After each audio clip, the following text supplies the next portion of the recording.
Magandang araw po, si Mike Kanyayahan po ito. Ang topic po natin ngayong episode na ito ay ano ang kahalagahan ng stoicism sa sarili at sa lipunan. So, in short, bakit tayo nag-aaral ng stoicism? Bakit kailangan mag-aaral ng stoicism?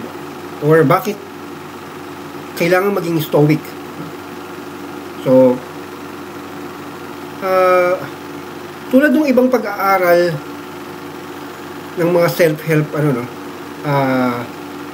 principles, sinusukat natin yung halaga ng pag-aaral nito ayon sa kung paano ito makakatulong sa sarili natin. Pero pag pinag-uusapan ng halaga o salitang halaga,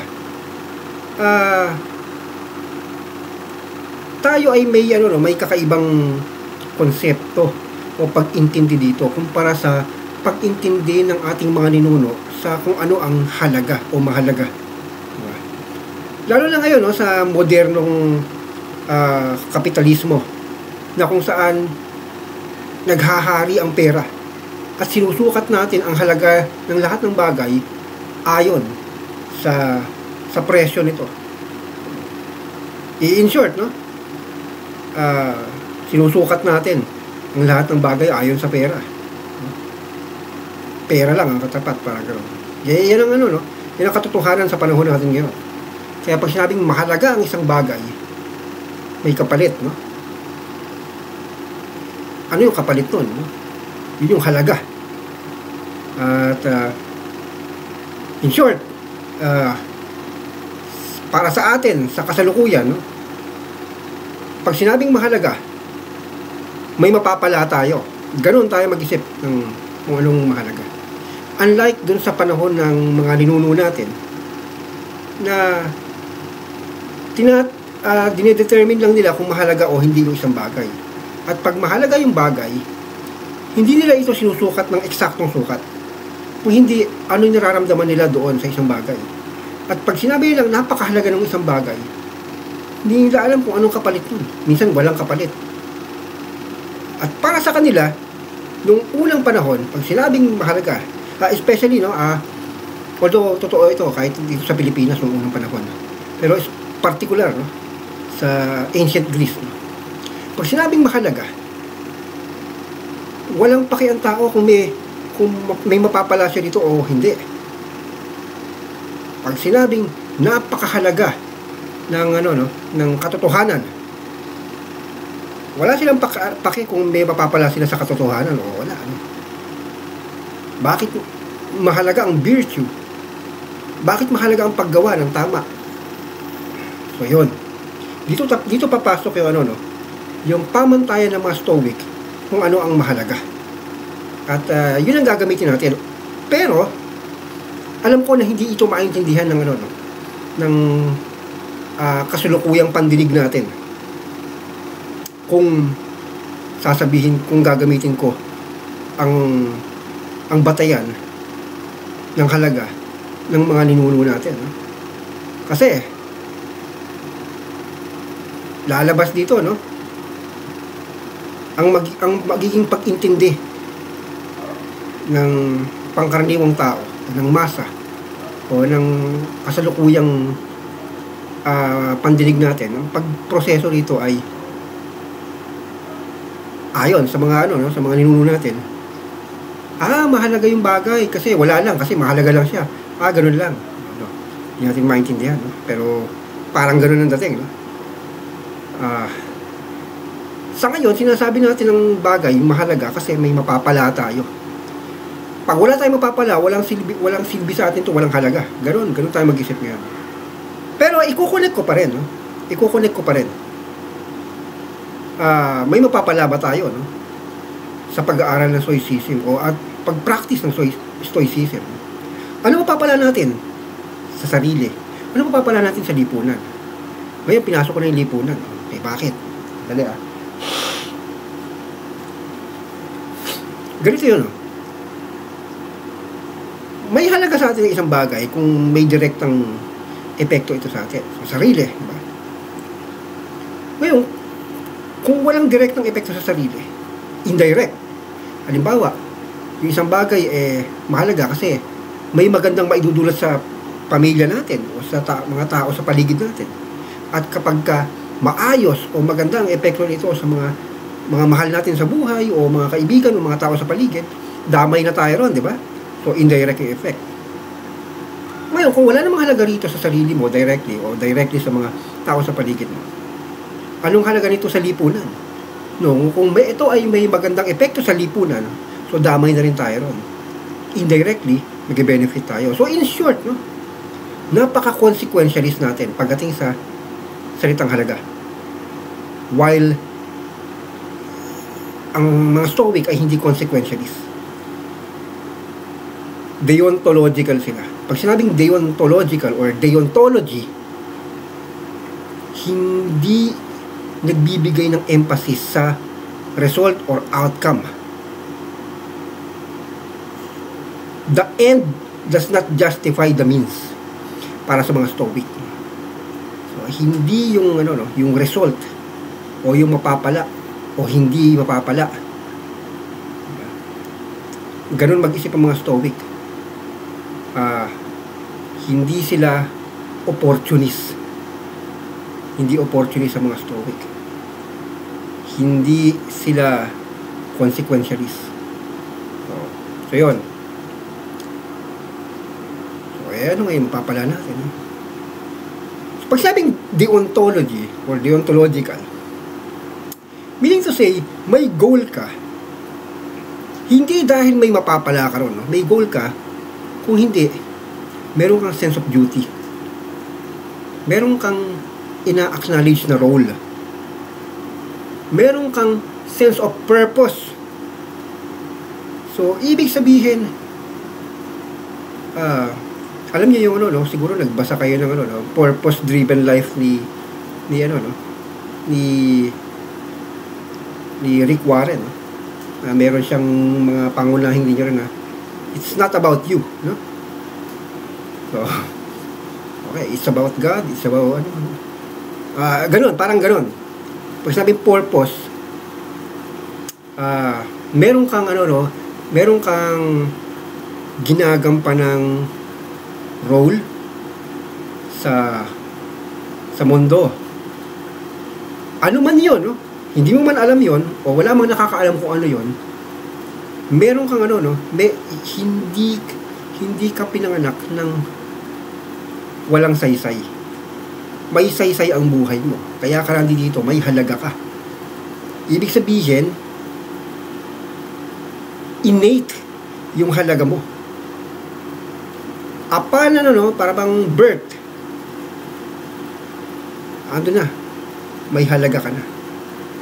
Hindi ka nilikha para pakinabangan lang ng ibang tao. Hindi ka nilikha para pakinabangan lang ng ibang bagay. O hindi ka nilikha para pakinabangan lang ng Diyos.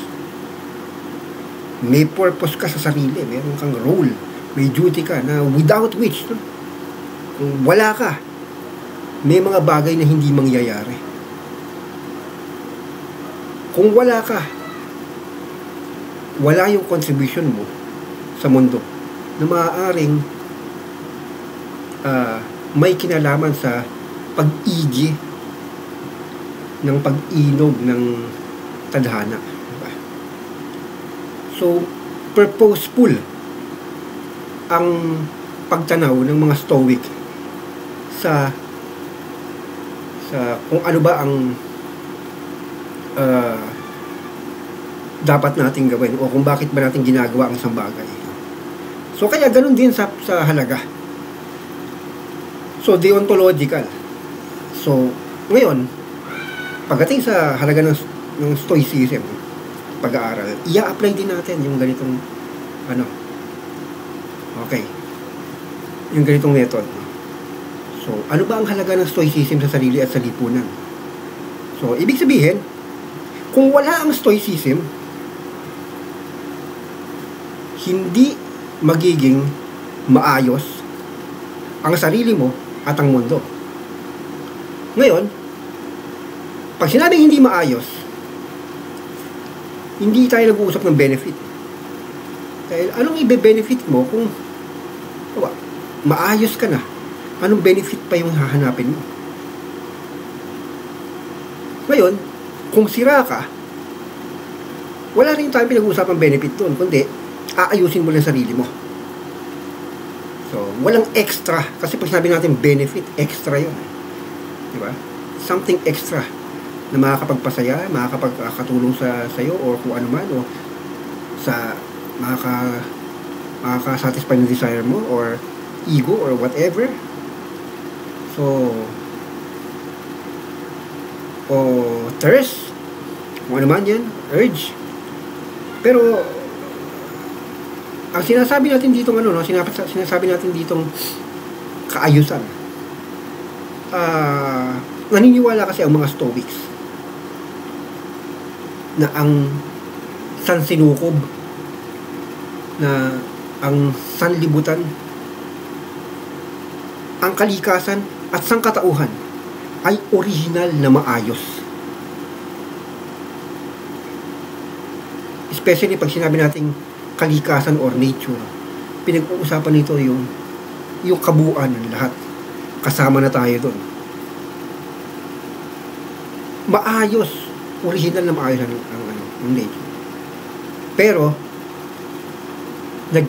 nagkakaroon din ito ng sakit o naging dysfunctional din ito. Kung baga sa pagkatao natin, maayos tayo kung nasa katinuan tayo. Pag nasisiraan tayo ng ulo, sabihin may dysfunction, may sakit tayo, may problema na dapat ayusin. Pero kung maayos tayo, napakaganda o napakainam ng buhay natin, no? Diba? Paano ka nga naman mabubuhay ng maayos kung may problema ka sa sarili? May problema ka sa katinuan mo. Diba? Ganun din ang lipunan. Dahil ang lipunan ay pinagsama-samang katinuan at hindi katinuan. Pinagsama-sama kaya nga lipunan nilipon ang lahat ng mga tao. Pinagsama-samang mga consciousness na supposed to be lahat dapat ay matitino. Pero bakit may hindi matino? Kasi may problema, may sakit, mga bagay na hindi maiiwasan. Pero kung babalik tayo sa sarili, makikita natin, may mga bagay pala tayong kayang iwasan. May mga bagay na hindi kayang iwasan. Kung babalik tayo sa sarili. Diba? So, kaya tayo nag-aaral ay para malaman yon at makita ang sarili kung may maayos at hindi. At maayos, at para ayusin natin kung hindi yung hindi maayos. Same sa lipunan. So, lagi gets nyo ba ako? Mabigyan nila ako ng analogy, no? Mas malinaw kasi pag may analogy. Sige. Halimbawa, bumili ka ng isang sasakyan, no? Brand new na kotse. Siyempre, brand new na kotse, napakaganda ng takbo. Wala ka naman masasabi, no? Brand new. Ikumpara mo yung brand new sa luma. May luma, kakarag-karag, minsan pugak-pugak, yung manubela ay parang hindi sumusunod, yung gulong hindi pantay, tapos yung transmission aalog-alog, hindi komportable sa loob, mausok, sila ang aircon. Pero nung binili ng bago yon, wow, perfect, di ba? Perfect. So, kaya nga di ba pag nakakita ka ng bagong kotse, dalawang bagong kotse, yung isang bagong kotse, hindi ginalaw. Default, pati yung body. Pero, yung isang kotse, nilagyan ko ano-ano mga sticker. No? Pero same, no? Bago. Ang pangit nung yung isa, yung kung ano-ano mga pinagalagay, lahat, sticker. Samantalang sa default, napakaganda. Kasi nasa original state pa siya. And then, what if, no? Bagong bili, pareho, no? Yung isa, ginalaw mo. Yung isa, hindi. Yung ginalaw mo, pinagpapalitan mo ng kung ano-ano accessory, lahat. Tapos, sa engine, kung ano-anong mga in-improve mo ron, o stock siya pero biglang hindi na siya stock, parang na siya, modified na siya. Ngayon, along the way, naging sirain tong yun ang usually, no, naging sirain yung modified kumpara doon sa hindi ginalaw. That's the reason why yung mga car manufacturers, no, nagbibigay sila ng warranty doon sa mga bagay na hindi ginagalaw. Nasisira yung warranty pag ginalaw mo. Dahil para sa kanila, sabihin, kasalanan mo, ginalaw mo So, kaya napaka precious kapag ka under warranty pa yung sasakyan. Why? No? Dahil sa prinsipyo ng originality. Kapag ka nandun ka para sa original state, no, maayos ka. So, ngayon, bilang nagmamay-ari ng isang bagong sasakyan, ang aim mo ay i-keep yung sasakyan mo sa pagiging bago niya.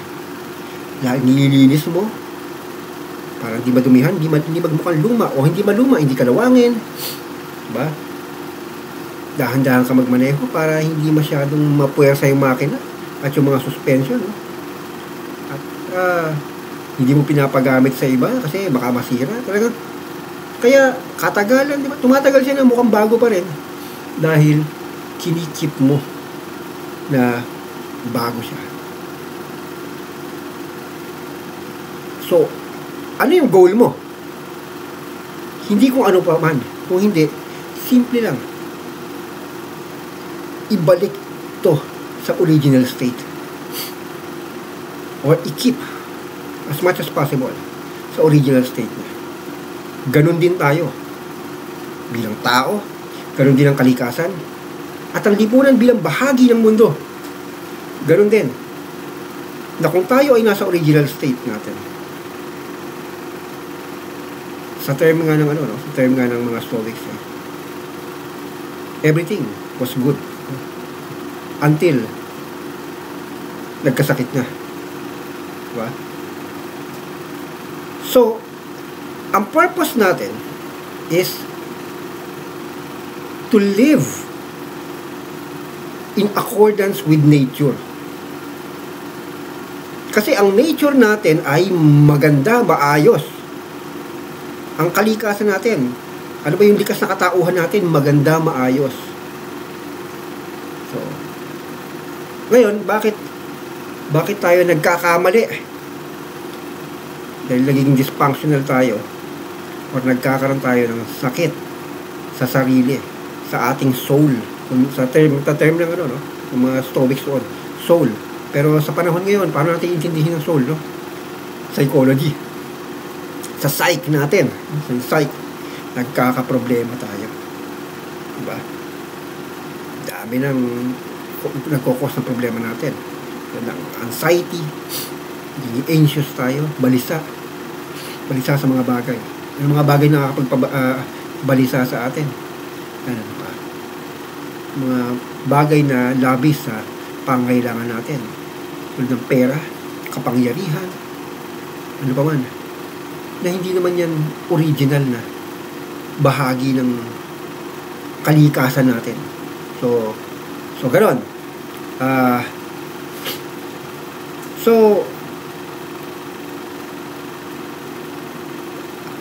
Bakit tayo nag-aaral ng Stoicism? Okay. Nag-aaral tayo ng Stoicism dahil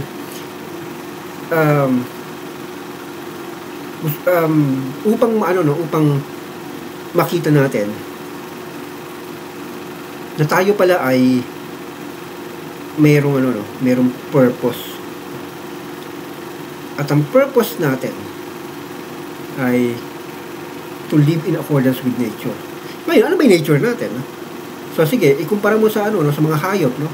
Makikita mo, may mga instinct sila, nature, pero ano pinagkaiba natin sa mga hayop? No?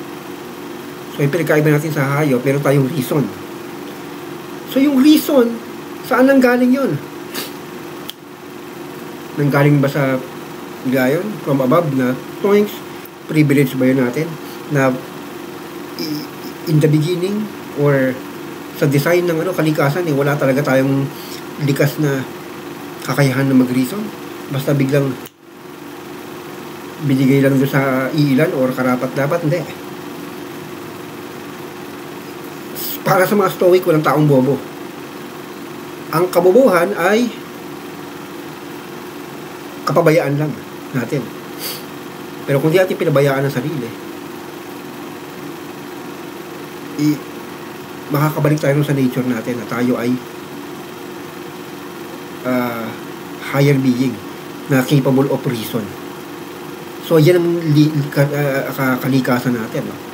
So, ibig sabihin, pag ginamit natin yung kakayahan nating mag-isip ng kung ano ang tama, so doon tayo magiging maayos. So, kahit na wala nagtuturo sa atin ng kung ano ba yung tama. Kung malinis ang isipan natin, madali natin maiisip kung anong tama. Basta hindi polluted ang isipan natin. So, halimbawa, bumalik tayo sa unang panahon na wala pang lahat ng mga rules, lahat. Namubuhay tayo katulad ng mga hayop. Diba? Panahon ni Baroque. Yan. So, walang mga batas-batas, walang mga constitution or bylaws and blah blah blah. Or rules for the day, policies, kung wala. Ando ka sa bundok or sa bukid, no? Ngayon, sa pagkuha ng bunga ng puno, malalaman mo kung anong tama kung gagamit ka ng reason. Halimbawa, nakita mo, kakain ka ng bunga. Tama ba na para makuha mo yung bunga, hahatsingan mo lang yung puno? Mali, di ba? Tama ba na para makuha mo yung bunga, dahil gusto mong kainin yan, magsasayaw ka lang, andyan na sa harapan mo yung bunga? Hindi. Pero dahil paggamit ng reason, sinubok mo na maaari siguro na pag inakyat ko to, makakarating ako ron, makukuha ko yung puno. What if imposibleng akyatin yun? Kasi grabe, masyadong maraming sanga, matinik. Sige, gagamit ako ng mahabang patpat, susungkitin ko. Naisip mo yun, no? Dahil malinis ang isipan mo, naisip mo, nalaman mo yung tama sa paggamit ng reason na hindi naiisip ng ibang hayop. So, ibig sabihin, kung pagaganahin natin ang reason natin or gagamitin natin ang utak natin, no? Tinatrabaho natin ang pagbabalik sa ating kalikasan. At pag nabuhay tayo gamit ang tamang katinuan, yun na yung term ko, no? Katinuan yun. Kung tama ang pag-iisip mo, nasa katinuan ka. Kung mabubuhay tayo nang may katinuan, magiging matino ang ating pamumuhay. O ngayon, anong benefit sa sarili? Siyempre, di ba? Gaya ng nasabi ko. Sige, sa term naman, gamitin ko yung halaga na ginagamit natin ngayon, no? Yung halagang mapapala natin. O sige, ano mapapala natin? Magiging maayos ang buhay natin. Bakit? Simple lang, dahil pag wala kasi katinuan, no? Maayos bang magiging buhay natin? O nakakita ka na ba ng taong grasa na may maayos na pamumuhay? Diba? Nakakita ka ba ng lasinggerong maayos na pamumuhay? O adik, maayos na pamumuhay? O, ganun din. Kaya yung mga masasamang tao, pwede natin sabihin na sisiraan na ng ulo yan. Kaya nga yung mga ganid sa pera, pwede natin sabihin na babaliw na yan sa pera. So kaya kung nasa katinuan ka, maayos ang buhay. Yun yung mapapala natin. No? Ayusin natin ang buhay natin. At paano natin maayos ang buhay natin? So, gamitin natin yung bumalik tayo sa sarili. Live according to nature. At gamitin natin yung reason natin. At yan ang tinuturo ng Stoicism. So, self-help siya in the sense na yung help na makukuha mo ay tulungan yung sarili mo na i-keep yung magagandang kalikasan mo para mabuhay ka ng purposeful. May purpose, may meaning. Dahil kung ikaw ay nabubuhay, kung ikaw ay matino at namumuhay ka sa katinuan, napakagaan ng buhay. Hindi mo kailangang pahirapan ng buhay. So ngayon, ganito. So, okay. Kasi, lagi na lang yung yung sinasabi natin na mag-aaral tayo ng ganito, self-help, blah, blah, blah, is, para may mapala tayo. Ano ba mapapala ko rito? Yayaman ba tayo rito? Popogi ba tayo rito? Diba? Hindi ganoon dapat. Dapat, balik tayo sa sarili. Pag nag-aaral tayo ng stoicism, kaya ano mapapala ako? Nag-aaral ako ng stoicism kasi hindi para malaman ko lang yung stoicism, kundi ano ba yung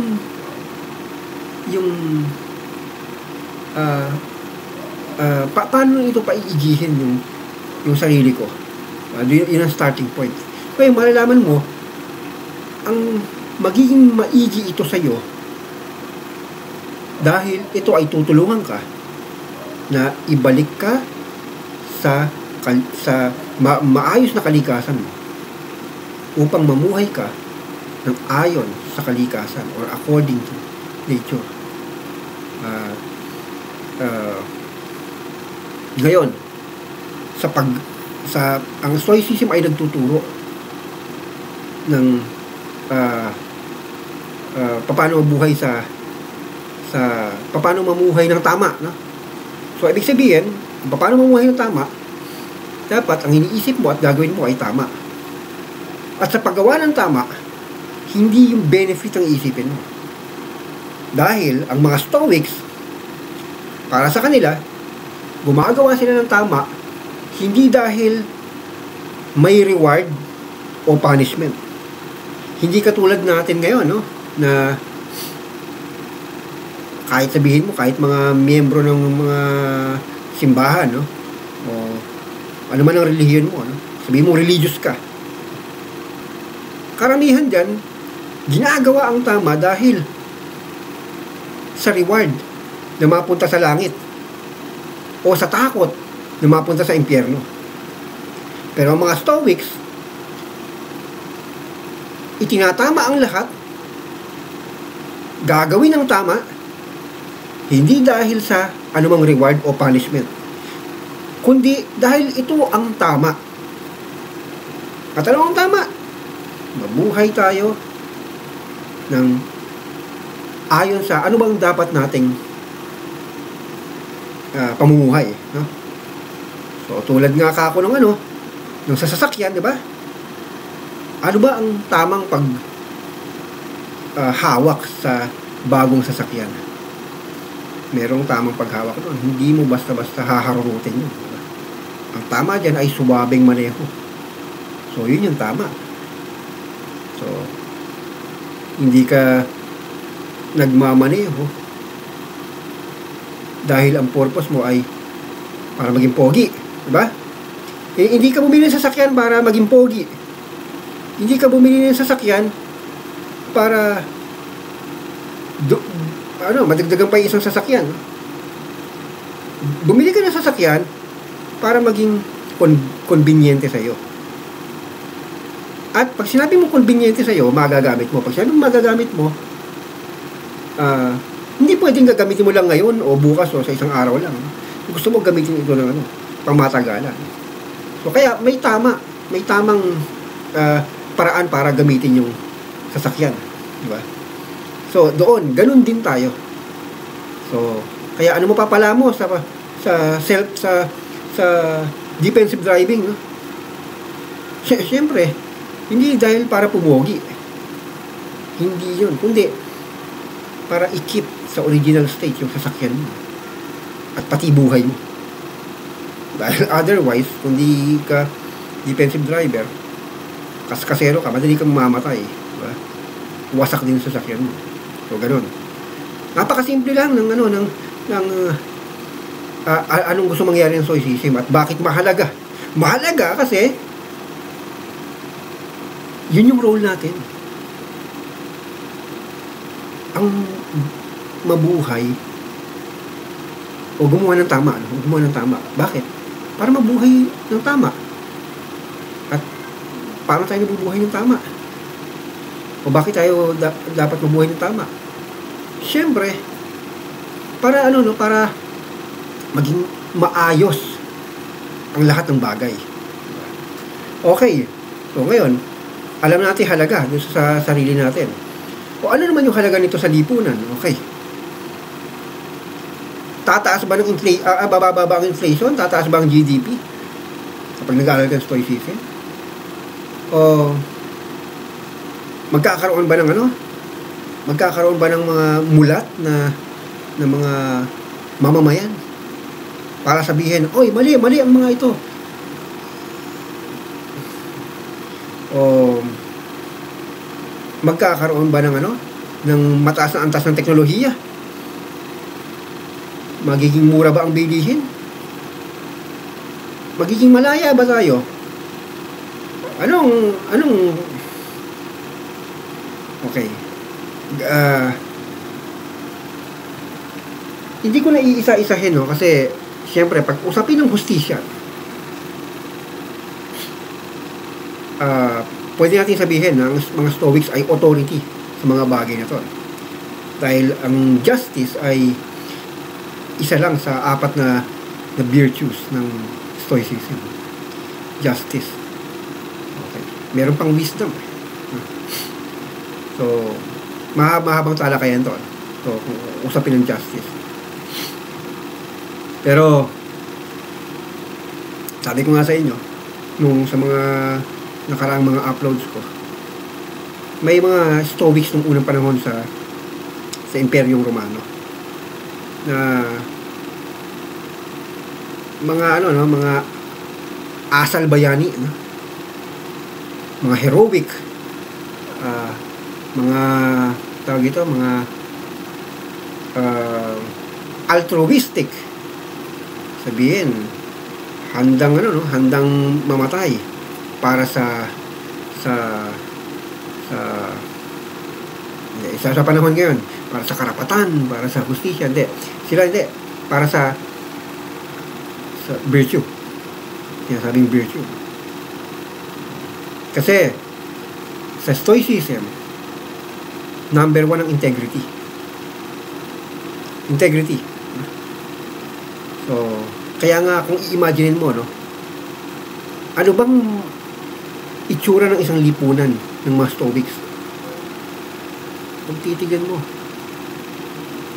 siguro kahit sa maliit na komunidad pa lang ng mga Stoics, makikita mo ang mga tao, mga nagtutulungan ng walang hinihintay na kapalit,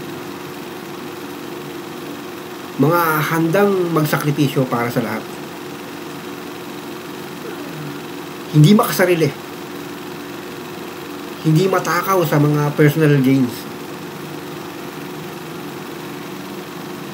malakas ang loob, hindi natatakot na labanan ng sino mang mapagsamantala. Kaya tuloy, sa Roman Empire, maraming mga naging martyr na Stoics. Kahit na mga pinapaamin na ayaw pang kahit na pinababaluktot yung katotohanan, ayaw nilang baluktotin. Kahit na alam nilang papapatay sila ng mga emperador. Ganun yung mga Stoics, tulad ng mga persecuted Christians, So, bakit? Kasi para sa kanila, hindi sila natatakot mamatay dahil hindi sila kayang takutin ng punishment, So ngayon, that's the reason why para sa kanila ang batas ay hindi mo gagawin para ang batas ay hindi dapat maging oppressive. Hindi mapagparusa. Kasi mga Stoics hindi natatakot parusahan. At hindi rin meritocratic na, sige, gumawa ka ng ganito, ng tama, ito yung batas. Kasi Kasi pagka gumawa ka nito, meron kang pera. Bibigyan kita ng reward, di ba? Hindi mo mauuto. Ang isang babaw, sabihin mo, uy, alam mo ba, yung pag pinaalis mo yung taong to, masama yung tao na yan, di ba? Kasi, alam mo ba, yung yung pagbibigay ng mga pagkakataon sa mga tao na yan, lalo na yung mga tao na yan, hindi tama yan. Kaya ito, bibigyan kita ng pera para paalisin mo yung tao na yan. Dapat makulong yung mga ganyang tao, di ba? Pero hindi mo alam, masama pala yung labeling. Masama pala mag-label ng tao. Pero nagpauto ka, di ba? Kasi dahil akala mo ang tamang paggawa,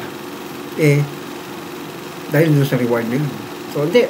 Para sa mga Stoics, sa paggamit ng reason, malalaman nila kung anong tama at mali. At pag nalaman nila yung tama, ang tama ay tama, at ang mali ay mali. Kaya, doon na sila sa tama, no matter what.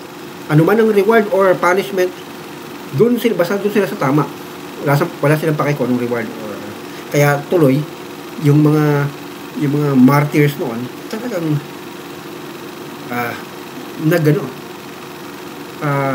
namayagpag. Ibig sabihin, may effect, no? May malaking effect sila sa gobyernong Romano, sa empire, sa buong imperyo.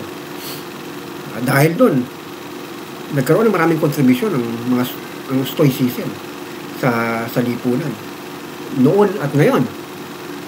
Kaya marami tayong mga karapatan na ina-enjoy natin dahil sa kanila. Dahil doon namulat ang mga tao na ganun pala, dapat pala ang kababaihan ay pantay sa kalalakihan. Dapat pala ang mga pumapatay ng mga baby dapat kasuhan ng infanticide, i-criminalize yan kasi bawal yan, no? Marami tayong kung iisa-isahin ko, maraming contribution ng Stoicism sa kasaysayan, sa lipunan.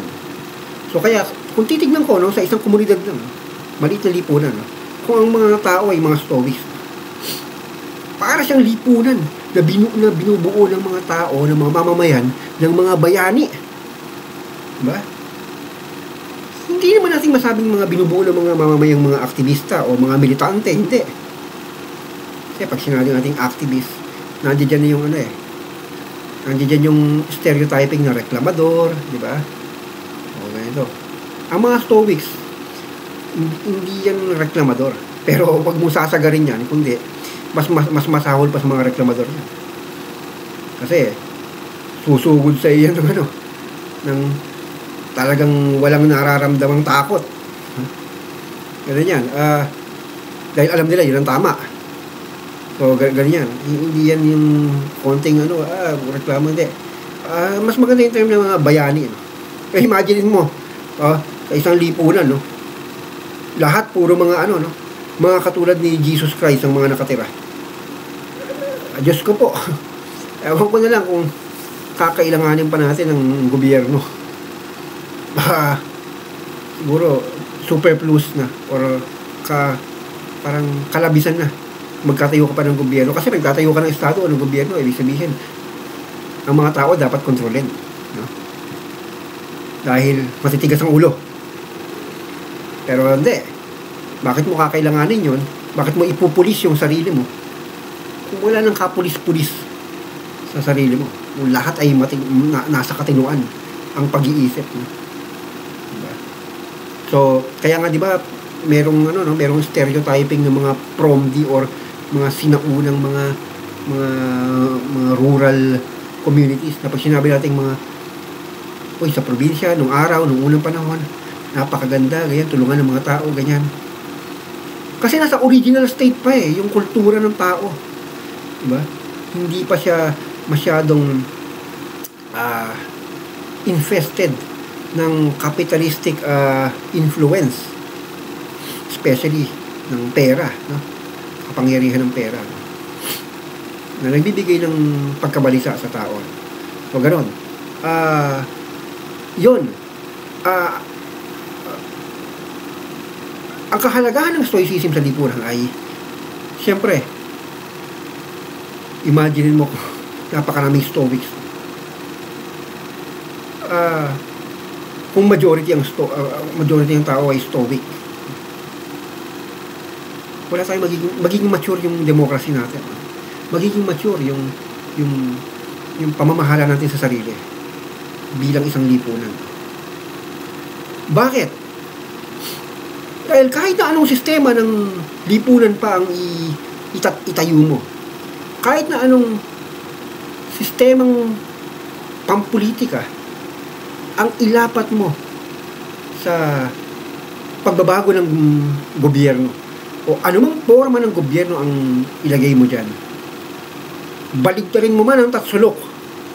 Sabi nga sa mga aktivista, anumang pagbaligtad ng tatsulok ang gawin mo dyan. A society of rats will remain a society of rats if they remain rats. Pero kung tayo ay magta-transcend sa level na yun at magiging tao